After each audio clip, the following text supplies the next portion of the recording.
तो हमारे यूट्यूब की दुनिया में आपका स्वागत है। तो फिर से हम तुम्हारे लिए लॉन्ग वीडियो लेके आ गए। क्यों? क्योंकि मन किया, और मन को ज्यादा देर मारा नहीं जाता है कि नहीं। छोड़ो यार, ज्यादा बकवास नहीं करते तो बात करते किस पे? अलादीन मूवी, डिज्नी वाली, बॉलीवुड वाली नहीं और एनिमेटेड भी नहीं, क्योंकि 2019 में अपनी लाइव एक्शन मूवी आ चुकी है अलादीन के ऊपर। तो मोस्टली हम बात उसी पे करेंगे, लेकिन सबकी कहानी वैसी उसी के ऊपर है, तो किसी पे बात करो एक ही पे चलता है। तो तुम सोचोगे कि इतने सालों बाद 2019 की मूवी पर क्यों बात कर रही हूँ मैं, बात कर रहा हूँ मैं, क्या बोले जा रहे हैं हम भी। देखो सिंपल सा रीजन है, मेरे को मजा आता है मूवी देखने में, और बस यही रीजन है। क्योंकि अगर इसके तुम बॉक्स ऑफिस कलेक्शन को देखोगे तो $1 बिलियन पार किया हुआ है, और हॉलीवुड में अगर तुम $1 बिलियन कमा ले तो तुम अपनी मूवी के जरिए तो तुम कुछ किए हो, मतलब तुम्हारे अंदर कुछ, मतलब मूवी के अंदर कुछ था बे, क्या बोलते हैं, मतलब मूवी के अंदर तुम कुछ डाले हो जिस वजह से ये पब्लिक को अच्छा लगा। और पब्लिक को ये क्यों अच्छा लगता है मैं इस पे बात करना चाहता हूँ। क्योंकि मैं इस मूवी को एक बार देखूं या 2 बार देखूं या 3 बार देखूं साल में, मेरे को मजा आता है। रीजन, इसी रीजन पे बात करते हैं। देखो इस मूवी की स्टोरी बहुत सिंपल और बहुत इंपैक्टफुल है। एक काम गरीब से लड़का है जिसके पास परिवार के नाम पर सिर्फ एक बंदर है, और अपनी रोजी रोटी के लिए चोरी चकारी करते फिरता है। लेकिन किस्मत एक दिन बदलता है और उसे एक जादू चिराग मिलता है, और चिराग को घिसने के बाद एक जिन निकलता है। जिन पूछता है कि भैया तुम्हारी 3 ख्वाहिशें मैं पूरी कर दूंगा, चाहे कुछ भी हो। और यही चीज हमें मूवी से बांध देती है, क्योंकि अपनी असल दुनिया में ऐसे कोई जादू टोना या कोई जिन या फिर कोई डोरेमोन का पैकेट है नहीं। लेकिन हम चाहते हैं कि कोई हो, क्योंकि हम सब के अंदर कोई औकात से बाहर की ख्वाहिश है जो कि हम पूरा करना चाहते हैं लेकिन पॉसिबल नहीं है। और यही चीज मूवी कैरी करने लगती है। हम अलादीन की जगह अपने आप को देखने लग जाते हैं। चाहे तुम बच्चे हो, बूढ़े, जवान हो, शादीशुदा हो, ना हो, कोई फर्क नहीं पड़ता। तुम अलादीन के अंदर अपने आप को देखने लग जाते हो कि मैं इसकी जगह होता तो क्या करता, क्या मांगता, ये क्या करेगा। और यही सवाल का आंसर पाने के लिए हम पूरी मूवी देख जाते हैं, एटलीस्ट पहली बार में तो। क्योंकि ये मूवी है, इसके कार्टून सीरीज को देखने के बाद तुम्हारे दिमाग में जरूर कभी न कभी ये आया होगा कि भाई काश ये चिराग मेरे पास होता। क्योंकि मेरे को मालूम है, मेरे को आया था। मैंने 3 अपनी ख्वाहिश भी सोच के रखी थी, लेकिन मिला क्या? दुख, दर्द।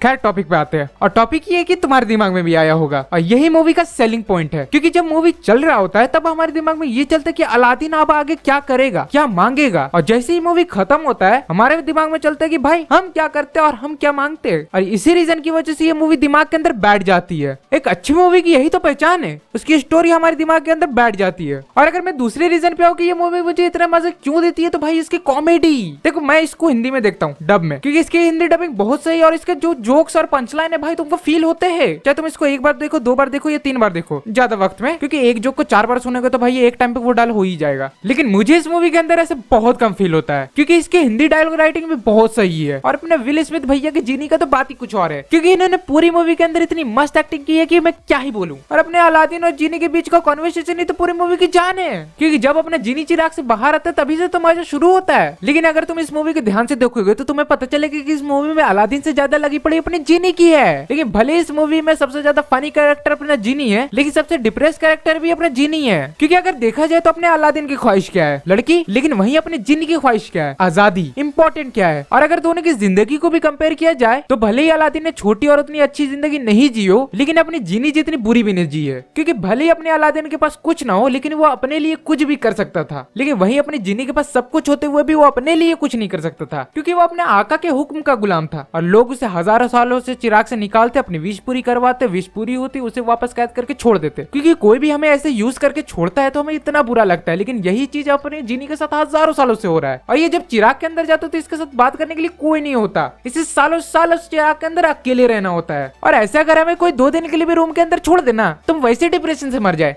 और अपना जीनी ये काम करना भी नहीं चाहता, क्योंकि तुम्हें ये डायलॉग तो याद ही होगा जब अपना अलादीन अपने जीनी से ये पूछता है, तुम मेरी जगह होते तो क्या मांगते? पहले किसी ने ऐसा पूछा नहीं मुझसे, लेकिन जवाब बहुत आसान है। मैं अपनी आजादी मांगता, इन बेड़ियों से। बूम! क्या कर सकता मैं आपके लिए? बूम! खोखम शरबत लेंगे? बूम! रस्सम की खस्सा में आपको आजादी। तो भले पूरी मूवी के अंदर सबसे ज्यादा फनी कैरेक्टर अपना जीनी हो, लेकिन सबसे ज्यादा डिप्रेस और सबसे ज्यादा सैड स्टोरी इसी की है, अलादीन से भी ज्यादा। लेकिन अगर तुम मूवी के एंडिंग को अगर ध्यान से देखोगे तो तुम्हें ये मालूम चले कि भले ही मूवी का नाम अलादीन हो, लेकिन ख्वाहिश और स्टोरी तो अपने जीनी की पूरी होती है। क्योंकि एंड में अलादीन और जैस्मीन की जगह अपने जीनी को दिखाया जाता अपनी वाइफ और 2 बच्चों के साथ, है कि नहीं। खैर अब हम अपने बकवास बंद करते हैं और होप करते कि तुमको वीडियो अच्छी लगी हो। और अच्छी लगी हो तो लाइक कर देना और शेयर कर देना, और कहीं से अगर घूमते फिरते आ गए तो सब्सक्राइब कर देना, और जरूर चेक करना कि घंटी बजा कि नहीं बजा। और बाय।